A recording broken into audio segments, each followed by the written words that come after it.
everyone, Melissa Dye here at the National Weather Service in Honolulu with your 11 a.m. tropical cyclone update.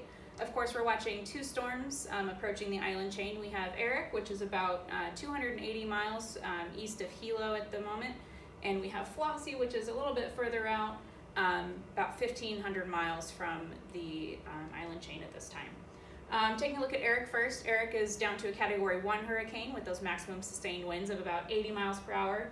Gusts are still up to about 100. We do expect continued steady weakening of Eric as it continues to encounter some shear.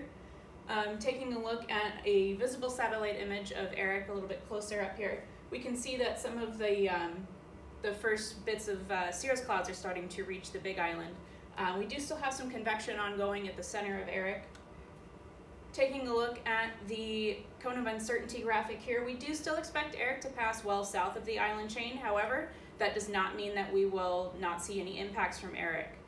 The main impacts are going to be heavy rain, particularly for the Big Island, where a flash flood watch is in effect through Saturday morning. Rainfall totals of 4 to 8 inches can be expected, with higher amounts possible.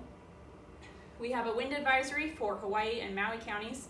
That is through 6 p.m. tomorrow. Sustained winds of 25 to 35 miles an hour with gusts higher, possibly up to 45 miles per hour, and a high surf warning through this evening for east-facing shores of the Big Island. So the main impacts with Eric are just going to be those heavy rains, some gusty winds, and high surf. Taking a look at Flossie, again, still about 1,500 miles east of the island chain at this time.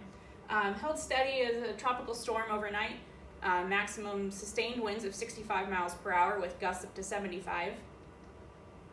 Taking a look at the cone of uncertainty here, Flossie is expected to hold steady as a tropical storm as it approaches the island chain. Some gradual weakening is expected before it reaches the Central Pacific Hurricane Basin and slowly starts to take a turn to the north.